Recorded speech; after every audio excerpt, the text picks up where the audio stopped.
Liam of Karkan.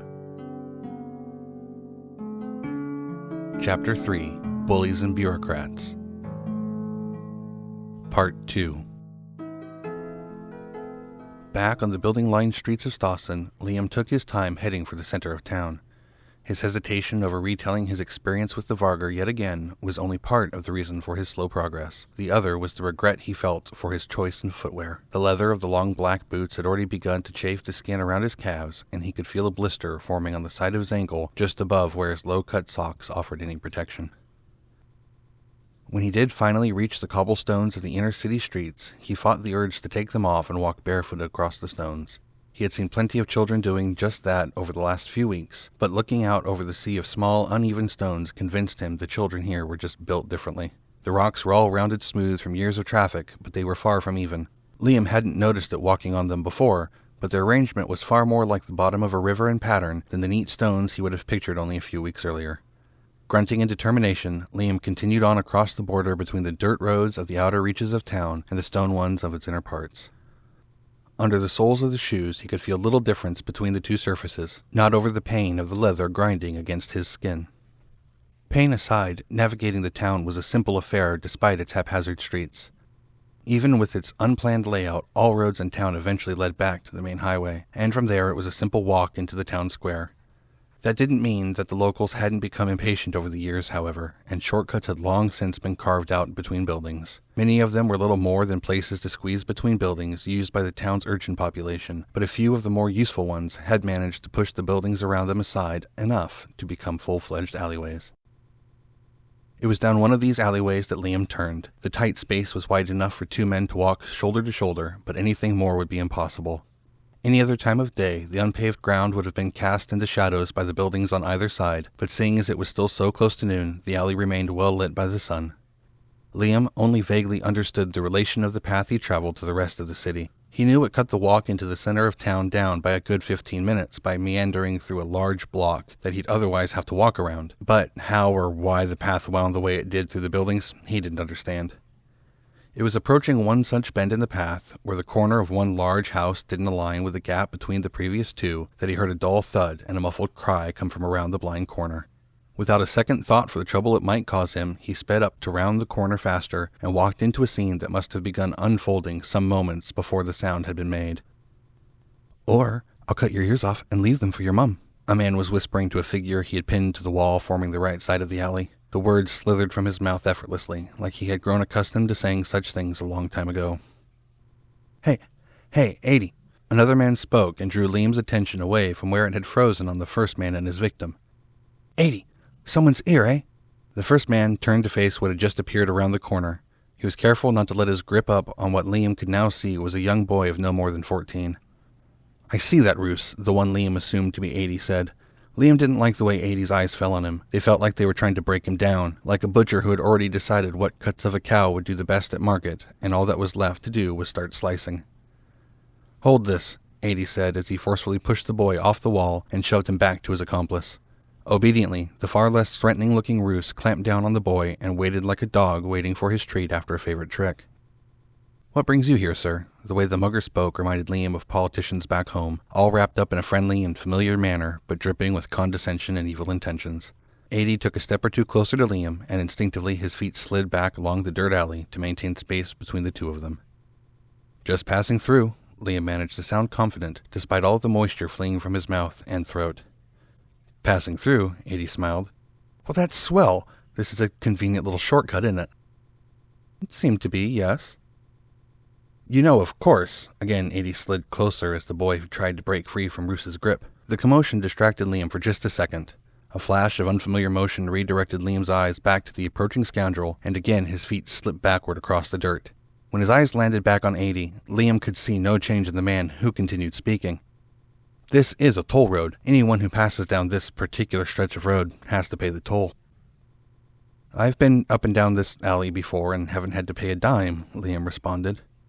"Oh, he's not been stopping to pay the toll, 80. Roos's whine floated past his partner's shoulder as he worked to maintain control of the boy.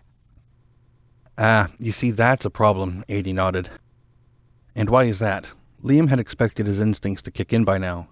A sudden urge to run back the way he had come, some great panic to feed his muscles as had happened time and time again. Instead of overwhelming dread, however, Liam was shocked to find how calm he felt. Despite his disdain for 80's way of speaking and the infuriating look in his eyes, Liam wasn't afraid of the man. 80 was no wolf. "It means you owe us back payments, you see."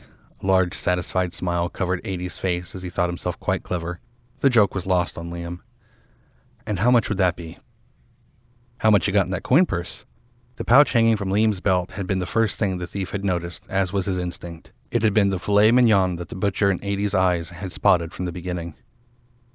"Enough for the lifetime pass, I would think," Liam said dryly. "How long until I have to pay the toll again?" "Only until the next time we see you." Despite thinking it impossible, Liam watched as the smile on 80's face grew bigger. "It's a hard life being a toll collector and all. The boss would get mad if we didn't collect on every return encounter." "And if I don't pay?" "It's not an option." A knife slid into view in 80's hand, and Liam understood what he had missed when distracted by Roos. The man had used the brief moment to move the knife from his belt to his hand. "You're gonna have to pay either way." "Well, come and get it then," Liam said, reaching down to his side with both hands and starting to untie the coin pouch from his belt. Out of the corner of his eye, he watched as 80 drew closer, one hand outstretched greedily. While his fingers unfastened the strings holding the pouch onto the belt, his mind turned. Did he really intend on just handing over all of his money to a random jack with a knife in a back alley? After everything he had survived the last week, he feared it was only a matter of time before his luck ran out. But was he really going to let it all go like this?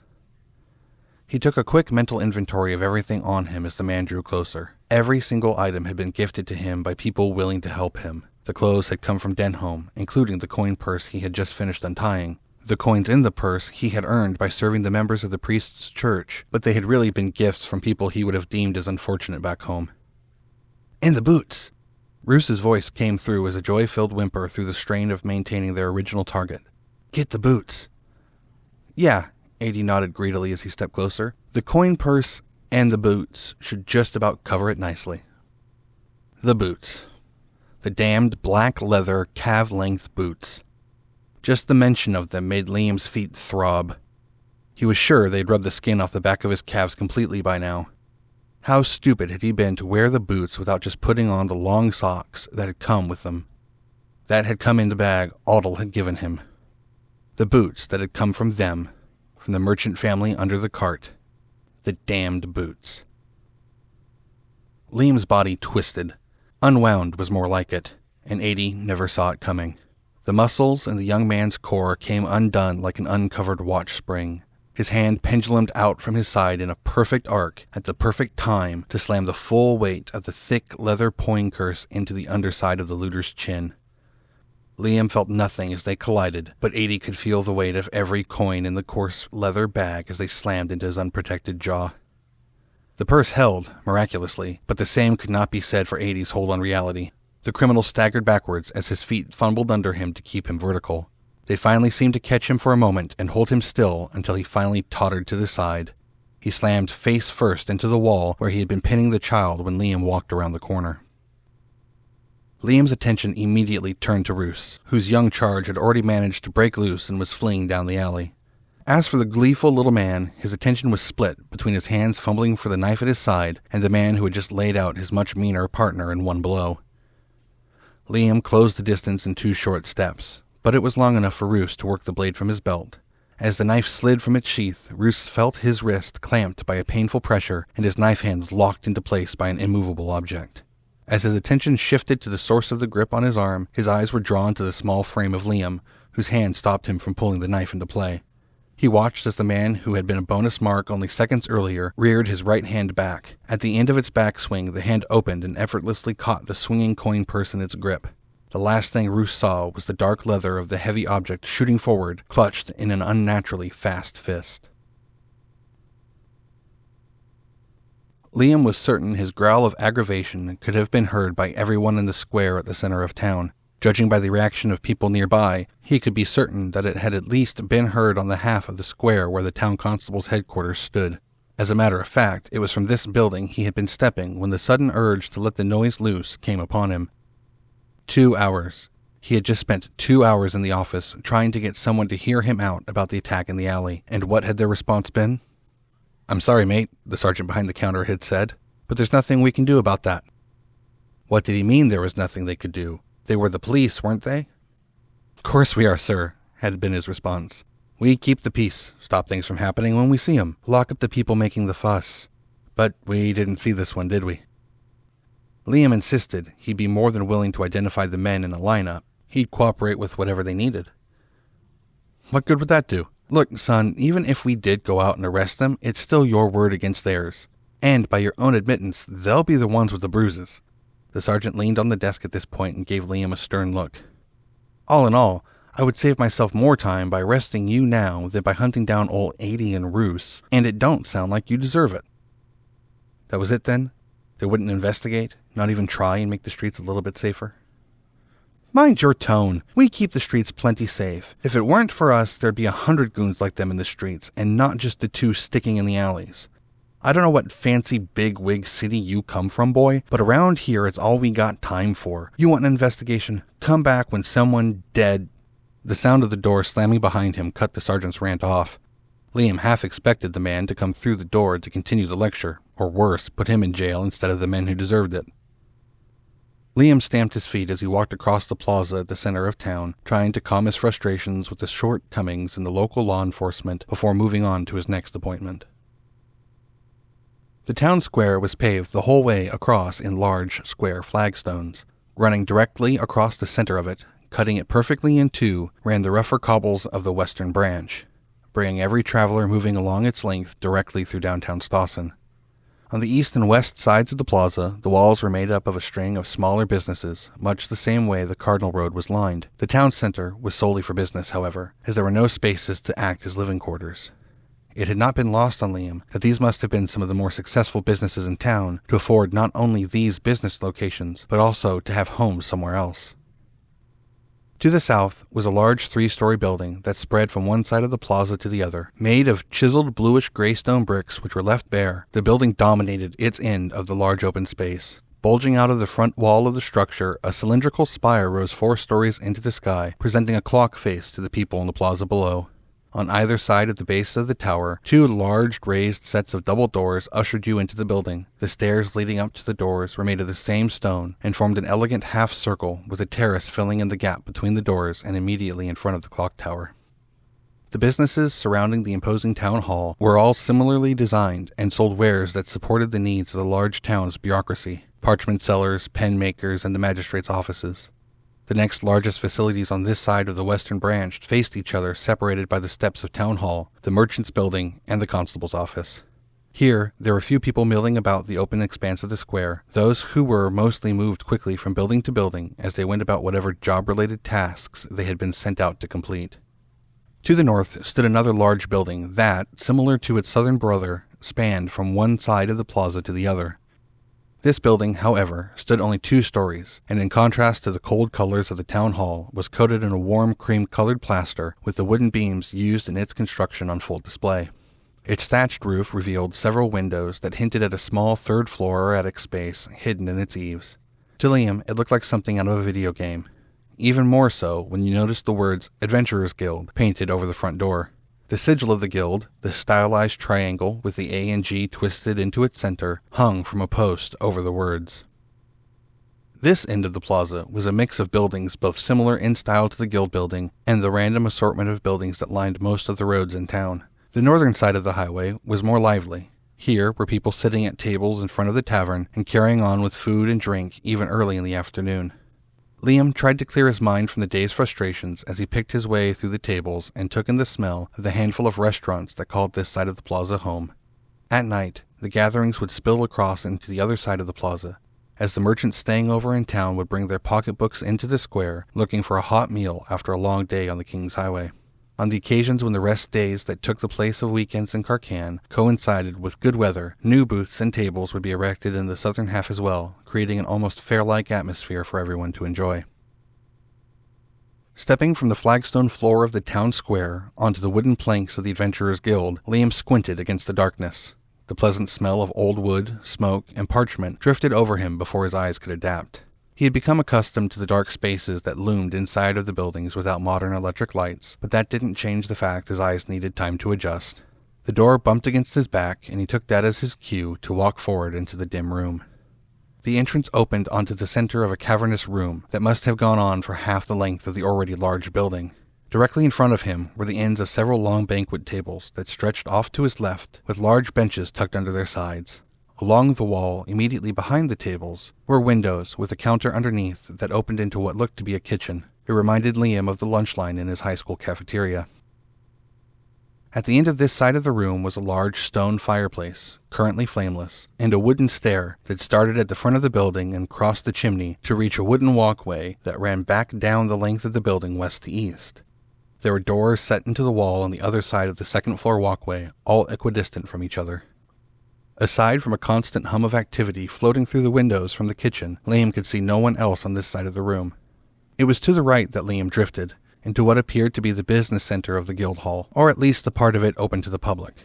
This half of the room was largely taken up by comfortable-looking chairs and couches grouped together in twos and threes around small lap-height tables. Each one was positioned so that whoever sat at the tables had privacy from other nearby groups. Again, the layout struck a chord with the modern equivalent. It brought to mind the inside of a coffee shop. There was even a counter at the back. The far wall, dividing the cavernous hall from the rest of the building, was dominated by a large corkboard that was easily a single-story high and ran from the wall on the plaza side of the building back to the counter. Pinned to the board were hundreds of index card-sized pieces of paper. At specific intervals, there was a break in the bulletins where a dividing cord hung to delineate the separate sections of the board. Centered at the top of each section was the Adventurers Guild sigil in a different color. Spread out across the boards were people of every race and status in the city, some solo, some in small parties, looking at the postings. Where visible, the guild sigil worn by these adventurers all seemed to match the color of the sigil at the top of the section they were studying. Liam watched as a lone man snatched a posting off the wall and appeared to read it over. After he was satisfied, he walked to the counter at the back of the room and sidled into a space between two of the dividers that broke the space up into private booths. There, he was greeted by a woman in a sage green blouse. Liam kept an eye on the two as he walked across the room and took up station in the berth next to them. "It's a small village on the southern Cardinal Road," he overheard the woman explaining to the adventurer. "Pay is kind of low for that much travel," the adventurer responded. His tone didn't betray a sense of greed, just that of a man going about casual business. "It's a very small village," the clerk reiterated. "The guild is already paying a subsidy to bring out-of-area adventurers in for this job." "There's no one nearby for it? I didn't think Ginwevel was that hard up for adventurers." Liam recognized the name. Ginwevel was the dukedom over the mountains on the south side of the valley. According to Denholm, it was the wealthiest of the 4 dukedoms that made up the kingdom. "You know how Ginwevel adventurers get about anything outside the valley. How can I help you, sir?" A louder feminine voice filled Liam's ears and overrode the muffled sounds of the two on the other side of the divider. Standing behind the counter was another woman, dressed in a blouse similar to the clerk on the other side of the partition. She was probably in her mid-20s, and only a little shorter than Liam, with dirty blonde hair pulled up into a bun that allowed the soft, rounded features of her attractive face to be seen easily. Liam turned to better face the counter, hoping to hide that the woman's sudden appearance had made him jump. "Oh, hi," he fumbled awkwardly, as he feared it was obvious he'd been eavesdropping. "Hello." The clerk tilted her head slightly to one side in a quizzical fashion before repeating, "How can I help you?" Yeah. Sorry." He did his best to straighten up. "I'm not an adventurer." "I can see that," she said, tilting her head back to normal. "It shows, huh?" "You're not wearing a pin," she explained, motioning to his clothes. "Adventurers are required to wear their sigils when conducting guild business." "Oh."